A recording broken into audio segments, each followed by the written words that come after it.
오늘 이 아침 우리에게 주시는 말씀은 마태복음 27장 19절 말씀부터 26절 말씀까지입니다. 총독이 재판석에 앉았을 때에 그의 아내가 사람을 보내어 이르되 저 옳은 사람에게 아무 상관도 하지 마옵소서. 오늘 꿈에 내가 그 사람으로 인하여 애를 많이 태웠나이다 하더라. 대제사장들과 장로들이 무리를 권하여 바라바를 달라 하게 하고 예수를 죽이자 하게 하였더니 총독이 대답하여 이르되 둘 중에 누구를 너희에게 놓아주기를 원하느냐? 이르되 바라바로소이다. 빌라도가 이르되 그러면 그리스도라 하는 예수를 내가 어떻게 하랴? 그들이 다 이르되 십자가에 못 박혀야 하겠나이다. 빌라도가 이르되 어찌 미냐? 무슨 악한 일을 하였느냐? 그들이 더욱 소리질러 이르되 십자가에 못 박혀야 하겠나이다 하는지라. 빌라도가 아무 성과도 없이 도리어 밀란이 나려는 것을 보고 물을 가져다가 무리 앞에서 손을 씻으며 이르되 이 사람의 피에 대하여 나는 무죄하니 너희가 당하라. 백성이 다 대답하여 이르되 그 피를 우리와 우리 자손에게 돌릴지어다 하거늘. 이에 바라바는 그들에게 놓아주고 예수는 채찍질하고 십자가에 못 박히게 넘겨주니라. 아멘. 예수님께서는 공생의 마지막 주간의 목요일 밤에 겟세마네 동산에서 기도하시다가 로마의 군사들에 의해서 체포를 당하십니다. 그리고 총 3번의 신문을 받으시는데 첫 번째는 대제사장이었던 안나스와 가야바의 신문을 받으시고 두 번째는 그 당시에 갈릴리의 분봉왕이었던 헤롯 안디바의 신문을 받으시고 그리고 마지막 세 번째로는 유대의 총독이었던 이 빌라도의 신문을 받으십니다. 특별히 그 중에서도 예수님을 마지막 세 번째로 신문했던 빌라도는 예수님의 사형을 최종적으로 승인함으로써 결국 그는 역사의 죄인이 되었을 뿐만 아니라 그의 이름은 지금까지도 예수님을 죽인 이 원흉의 이름으로 기억이 되는 것입니다. 그래서 우리는 지금도 사도신경을 통해서 예수님께서 본디오 빌라도에게 고난을 받으사 십자가에 못 박혀 죽었다고 고백을 하는 것입니다. 그런데 사실 이 빌라도에게도 역사의 죄인이 아니라 오히려 그가 어쩌면 역사의 영웅이 될 수도 있었던 아주 중요한 기회가 있었습니다. 요한복음 18장 35절이 이렇게 기록을 하고 있습니다. 빌라도가 이르되 그러면 네가 왕이냐? 예수께서 대답하시되 내 말과 같이 내가 왕이니라. 내가 이를 위하여 태어났으며 이를 위하여 세상에 왔나니 곧 진리에 대하여 증언하려 함이로라. 무릇 진리에 속한 자는 내 음성을 듣느니라. 바로 빌라도는 예수님이 누구신지, 예수님께서 이 땅에 왜 태어나셨는지, 예수님께서 이 세상에 왜 오셨는지 이것을 다른 누군가에게 들었던 것이 아니라 예수님께 직접 들었던 것입니다. 이처럼 빌라도는 예수님께로부터 직접 진리를 듣고 직접 복음을 듣고 그래서 회개할 수 있는 기회, 또 구원받을 수 있는 기회가 있었지만 그럼에도 그는 예수님의 사형을 최종적으로 승인함으로써 결국에는 역사의 죄인이 되고 말았는데, 그렇다면 이 빌라도가 역사의 죄인이 되었던 구체적인 이유가 무엇인가? 빌라도가 역사의 죄인이 된 것은 그는 양심의 소리를 거부했기 때문이었습니다. 바로 그는 자신의 내면으로부터 들려오는 이 양심의 소리를 거부했기 때문에 결국 이 역사의 죄인이 되고 말았던 것입니다. 예수님께서 이 땅에 태어나셨을 때 예수님을 죽이고자 했던 헤롯 대왕이 죽고 난 뒤에 그의 권력은 3명의 아들들에게 나누어지게 됩니다. 그래서 갈릴리 지역은 헤롯 안디바가 차지하게 되고 이두레 지역은 빌립이라고 하는 아들이 차지하게 되고 그리고 유대 지역은 아켈라오라고 하는 아들이 차지하게 됩니다. 마태복음 2장 22절 상반절에 이렇게 기록을 합니다. 그러나 아켈라오가 그의 아버지 헤롯을 이어 유대의 임금됨을 듣고 이렇게 말씀하죠. 바로 이 아켈라로 하는 사람이 그의 아버지 헤롯 대왕이 죽고 난 이후에 이 유대 지역을 맡아서 통치했던 것입니다. 그런데 이 사람은 아주 지도자로서의 능력도 많이 부족했을 뿐만 아니라 특별히 융통성이나 정무적인 감각이 전혀 없는 그야말로 고집불통의 사람이 바로 이 아켈라오였습니다. 그 가장 대표적인 것이 그가 바로 글라피라라고 하는 여인과 결혼을 한 것인데, 원래 이 글라피라라고 하는 여인은 이 아켈라오의 이복 형님이 되는 알렉산더와 결혼한 사람, 그러니까 아켈라오 입장에서는 형수가 되는 사람이었습니다. 그런데 그와 결혼한 지 얼마 되지 않아서 그의 남편이었던 알렉산더가 죽게 되고 그래서 이 글라피라라고 하는 여인은 지금의 이 알제리 지역을 다스리고 있던 유바라는 사람과 재혼을 하게 됩니다. 그런데 그의 재혼조차도 얼마 지나지 않아서 파경에 이르게 되고, 그래서 그는 결국 자신의 이복 시동생이었던 이 아켈라오와 삼혼을 하게 되는 것입니다. 물론 이 당시에 죽은 형제의 아내와 결혼하는 것, 성경이 나오는 이 계대 결혼은 결코 잘못된 것이 아니었는데, 그런데 이 계대 결혼에는 한 가지 조건이 있었습니다. 그것은 다름 아니라 아들이 없어야 한다는 것이었습니다. 왜냐하면 모세의 율법에서 죽은 형제의 아내와 결혼하는 것을 허용해 주는 것은 아들이 없으면 유산을 물려받을 수가 없고, 그래서 아들이 없는 여인은 살아갈 수가 없기 때문에, 그래서 형제 중에 누군가가 아들 없이 죽은 그런 여인이 있으면 대신 아들을 낳아주게 해서, 그래서 그 아들을 통해서 가문의 유산을 물려받게 하고 그 아들을 통해서 살아갈 수 있게 하는 것이 바로 이 제도의 근본적인 목적이기 때문입니다. 그래서 룻기에 나오는 룻이 보아스와 결혼한 것도 바로 이와 같은 이유인 것입니다. 그런데 이 글라피라라고 하는 여인은 첫 번째 결혼이었던 바로 이 알렉산더, 바로 이 아켈라오의 형님이 되는 이 알렉산더와의 사이에 아들이 있었습니다. 그래서 이 두 사람이 결혼하는 것은 법적으로 할 수가 없는 상황이었습니다.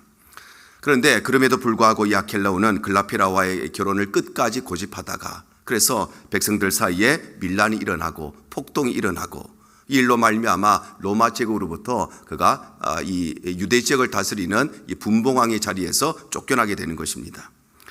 그래서 이 유대 지역은 원래는 유대인 출신의 왕들이 이 자체적으로 다스리는 소위 말하는 자치구였는데, 그런데 아켈라오가 정치를 잘못하게 되면서 또 도덕적으로 윤리적으로 이런 문제를 일으키게 되면서 이때부터 로마 제국에서 직접 총독을 파견하게 되는데, 이러한 과정 속에서 AD 26년에 제5대 총독으로 부임한 사람이 바로 본디오 빌라도인 것입니다. 그런데 사실 이 빌라도는 예수님께 아무런 죄가 없다는 것을 알고 있었습니다. 마태복음 27장 18절에 이렇게 말씀합니다. 이는 그가 그들의 시기로 예수를 넘겨준 줄 알미더라. 바로 빌라도는 예수님께 어떤 죄가 있어서가 아니라 대제사장들과 바리새인들, 장로들의 시기 때문에, 질투 때문에 예수님께서 붙잡혔다는 것을 알고 있었다는 것입니다. 그래서 처음에 그는 예수님을 풀어주려고 했지요. 누가복음 23장 13절과 14절 하반절과 16절입니다. 빌라도가 대제사장들과 관리들과 백성을 불러 모으고 이르되, 보라, 내가 너희 앞에서 신문하였으되 너희가 고발하는 일에 대하여 이 사람에게서 죄를 찾지 못하였고 그러므로 때려서 놓겠노라. 바로 빌라도는 처음 예수님을 신문한 이후에 예수님께 죄가 없다는 것을 발견하게 되고, 그래서 유대인들에게 내가 신문을 했는데 예수에게는 죄를 발견하지 못했으니 그래서 몇 대 형벌을 내리고 석방하겠다고 그렇게 이야기를 했던 것입니다. 그런데 그럼에도 불구하고 빌라도는 예수님을 십자가에 못 박으라는 다수의 여론에 밀려서 자신의 내면으로부터 들려오는 이 양심의 소리, 죄인에게 죄가 없는 사람에게 죄를 물어야 한다는 이 양심의 소리를 거부함으로써 그는 결국 예수님의 사형을 최종적으로 승인하게 되고, 이 일로 말하면 그는 평생에 뿐만 아니라 역사 속에 남는 역사의 죄인이 되고 말았던 것입니다. 뿐만 아니라 그가 역사의 죄인이 된 것은 그는 자신의 권력만을 지키고자 했기 때문이었습니다. 바로 그는 자신이 누리고 있는 이 권력을 계속해서 유지하고 지키기 위해서 역사의 죄인이 되는 것을 선택하고 말았던 것입니다. 이 빌라도라고 하는 사람은 원래 로마의 왕족이나 아니면 로마의 귀족 출신이 아니라 일반적인 중산층 출신이었습니다. 이 당시에 계급 사회였기 때문에 계급을 뛰어넘어서 결혼한다는 것이 그렇게 흔치 않은 일이었는데, 그런데 어떤 계기와 어떤 과정이 있었는지는 모르겠지만 이 빌라도는 중산층 계급이었음에도 불구하고 로마의 왕족이었던 프로쿨라라는 여인과 결혼을 하게 됩니다. 그래서 그는 이 결혼을 통해서 단숨에 로마 왕실의 일원이 되고, 그 일을 통해서 바로 이 유대의 총독으로까지 임명을 받았던 것입니다. 그는 원래 중산층 출신이었기 때문에 총독으로 임명될 만한 그런 계급 사회에 있지 않았습니다. 그런데 결혼을 통해서 자신의 신분이 상승되고 유대의 총독까지 파송받아서 오게 된 것입니다. 그래서 그에게는 그의 아내가 매우 귀중한 존재였는데, 그래서 그런지 그의 아내가 그에게 예수님에 대해서 이렇게 조언을 하죠. 오늘 19절 상반절입니다. 총독이 재판석에 앉았을 때에 그의 아내가 사람을 보내어 이르되 저 옳은 사람에게 아무 상관도 하지 마옵소서. 바로 빌라도는 예수님을 옳은 사람, 즉 예수님에게는 아무런 죄가 없다는 것을 이야기하면서 자신의 남편인 빌라도에게 예수님에 대해서 아무 상관도 하지 말라고 조언을 했던 것입니다. 이 당시에 로마 사회는 아주 극도의 남성 중심의 사회였습니다. 그래서 여자들의 생사 여탈권은 자신에게 있는 것이 아니라 아버지에게 있거나 아니면 결혼을 하게 되면 남편에게 있고, 이 당시에 여인들은 기본적인 인권조차 보장받지 못했던 시대가 바로 이 로마 시대입니다. 그러니 아내가 남편에게 이렇게 해야 된다, 저렇게 해야 된다, 그것도 가정적인 일, 어떤 자녀들에 관련된 일이 아니라 남편의 직업적인 일에 대해서 이래야 된다, 저래야 된다는 것, 그것도 집에 왔을 때 조용히 이야기하는 것이 아니라 남편의 직장에 사람을 보내어서 이 일을 이렇게 해야 됩니다 라고 이야기하는 것은 이 당시의 시대적인 상황에서 감히 있을 수가 없는 일이었습니다. 그런데 빌라도는 자신의 아내를 통해서 그가 신분이 상승되고, 이 결혼을 통해서 로마 황실의 일원이 되고, 그리고 이 유대의 총독까지 되었기 때문에 아내의 의견을 무시할 수가 없었을 뿐만 아니라 이 힘들게 얻었던 이 권력을 그가 절대 놓치고 싶지 않았던 것입니다.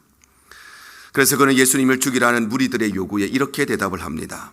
오늘 21절 상반절입니다. 총독이 대답하여 이르되 둘 중에 누구를 너희에게 놓아주기를 원하느냐.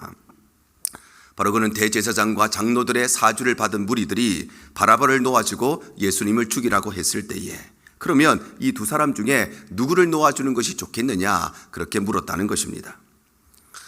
그런데 여기서 매우 중요한 사실 하나가 있는데, 우리가 꼭 기억해야 될 것은 이 바라바를 석방해 주는 것과 예수님을 죽이는 일에는 아무런 상관이 없는 일이었다는 것입니다. 우리나라에도 설날이나 광복절이 되면 이 죄인들을 특별 사면해 주는, 소위 말하는 설날 사면 또는 광복절 사면이 있는 것처럼, 이 당시에 유대 사회에도 명절이 되면 죄인들을 풀어주는 특별 사면 제도가 있었습니다. 마태복음 27장 15절에 보면 명절이 되면 총독이 무리의 청원대로 죄수 한 사람을 놓아주는 전례가 있더니, 이렇게 말씀하죠. 바로 유대 사회에도 이 유월절과 같은 큰 명절, 우리로 말하면 설날과 같은 그런 명절이 있으면 총독이 사람들의 의견을 모아서 죄수 중에 한 명을 석방시켜주는 그런 전례, 그런 관습이 있었다는 것입니다. 그러니 유월절이 되었기 때문에 누군가가 백성들이 요구를 하면 바라바를 석방해 줄 수가 있는 것입니다. 예수님을 죽이는 것과 전혀 상관없이 관습대로 그 일을 할 수가 있었던 것입니다. 그래서 전례대로 백성들이 원한다면 바라바는 바라바대로 석방시켜 주면 되는 것이고, 예수님은 예수님대로 따로 재판을 하면 되는 것입니다.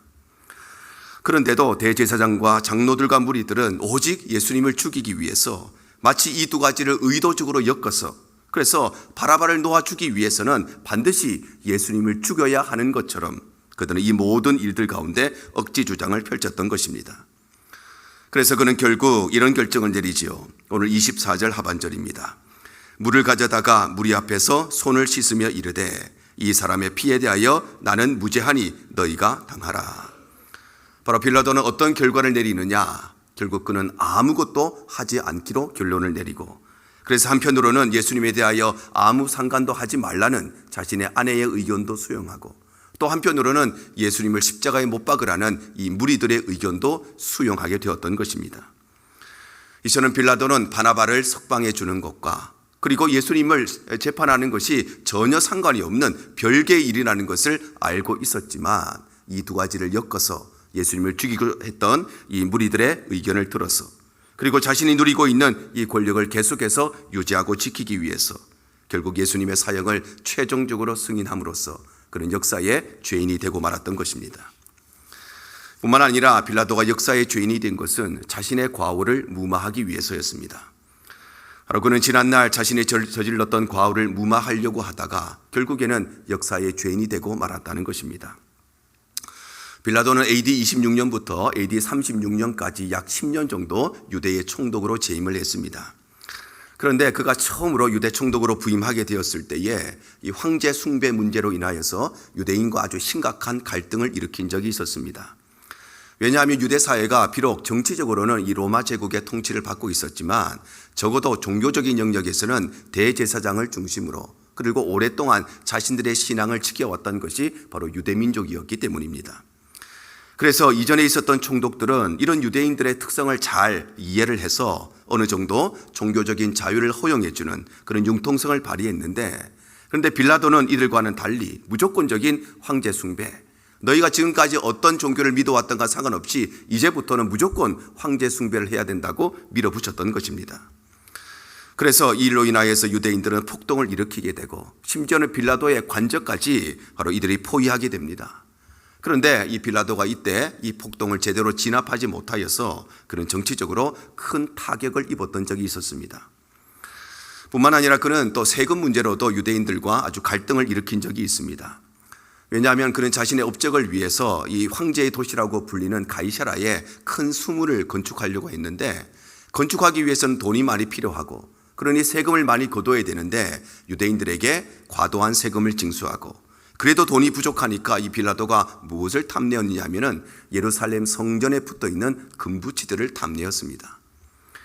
유대인들에게서 예루살렘 성전은 아주 특별한 존재이죠. 자신의 생명보다 더 중요한 존재입니다. 그런데 이 빌라도가 이 성전의 금을 탐내고 있으니 유대인들의 눈에 이 빌라도는 아주 나쁜 인간이었습니다. 그래서 그는 이 일로 인하여서 유대인들과 또 한 번 갈등을 맺게 되면서 정치적으로 뿐만 아니라 경제적으로도 큰 위기에 봉착하게 됩니다. 그리고 이 모든 일들이 로마 제국에 보고가 되게 되고, 그래서 그는 엄중한 경고를 받았기 때문에 혹시라도 한 번 더 이런 갈등이 일어나든지 한 번 더 백성들 사이에서 폭동이 일어나면 그는 총독의 자리에서 잘릴지도 모르는 그런 위기 가운데 있었던 것입니다. 이처럼 빌라도는 지난날 자신이 저질렀던 과오가 있었기 때문에, 그래서 예수님을 재판할 때에 누구의 눈치를 보느냐, 유대인들의 눈치를 보면서 어쩔 줄 몰라 하는 모습이 성경에 기록됩니다. 요한복음 18장 29절에 이렇게 기록되어 있습니다. 그러므로 빌라도가 밖으로 나가서 그들에게 말하되 너희가 무슨 일로 이 사람을 고발하느냐. 예수님 앞에, 빌라도 앞에 예수님이 잡혀왔습니다. 그러면 당연히 죄인을 신문하는 것이 당연한 일인데, 그런데 이 빌라도는 예수님을 신문하기 전에 먼저 관정 밖으로 나가서 유대인들에게 그들의 의견이 무엇인가를 먼저 물었던 것입니다. 그리고 그는 관정 안으로 들어와서 이제 예수님을 신문합니다. 요한복음 18장 33절입니다. 이에 빌라도가 다시 관정에 들어가 예수를 불러 이르되 네가 유대인의 왕이냐. 바로 그는 관정 밖에서 유대인들의 의견이 무엇인가 그것을 먼저 파악한 후에 관정 안으로 들어와서 예수님을 신문했다는 것입니다.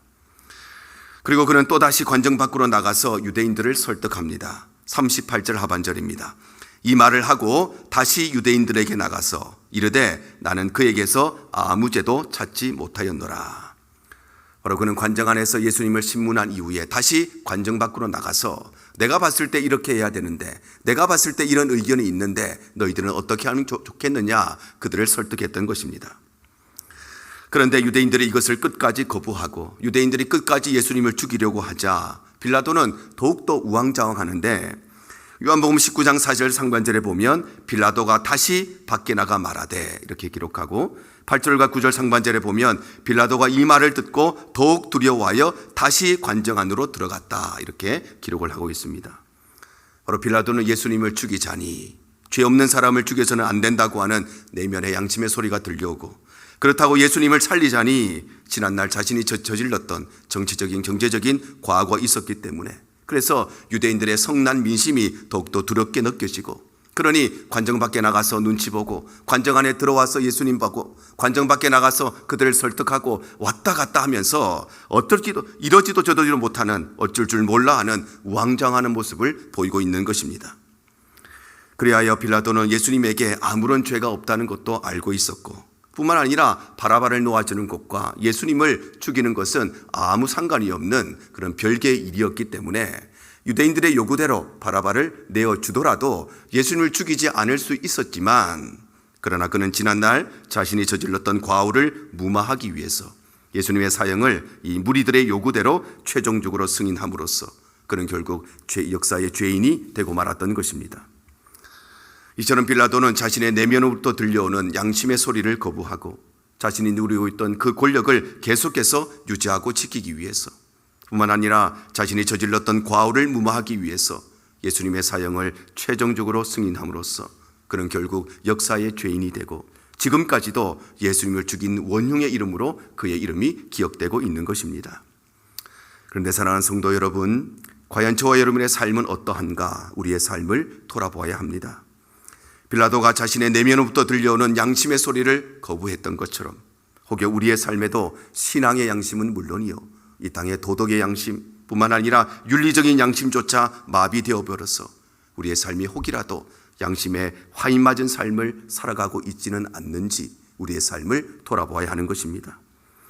빌라도가 자신이 누리고 있는 그 권력을 계속해서 지키고 유지하기 위해서 예수님을 포기해 버렸던 것처럼 저와 여러분 역시도 내 돈과 내 지위를 유지하기 위해서, 내 자존심을 지키고 내 체면을 지키기 위해서 예수님을 포기한 적은 없었는지 우리의 삶을 돌아보아야 하는 것입니다.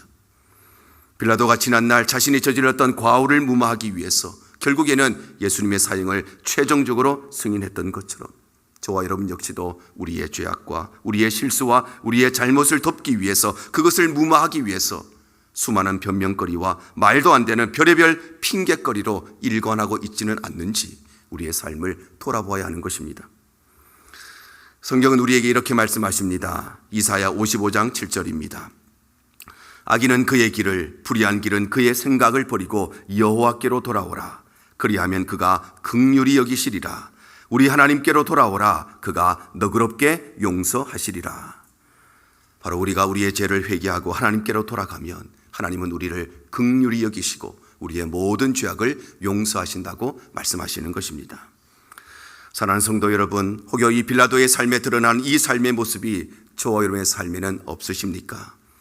우리는 이 빌라도를 역사의 죄인이라고 이야기하고 예수님을 죽인 원흉의 이름으로 그의 이름을 손가락질하지만 우리의 삶에도 양심의 소리를 듣지 않고 우리도 내 체면과 내 자존심, 내 돈과 지위를 유지하기 위해서 예수님을 포기하며 내 죄악을 덮기 위해서, 내 실수를 무마하기 위해서 수많은 변명거리와 말도 안 되는 별의별 핑계거리를 대고 있다면 저와 여러분이 바로 이 시대의 빌라도이고 우리가 바로 제2의 제3의 본디오 빌라도인 것입니다.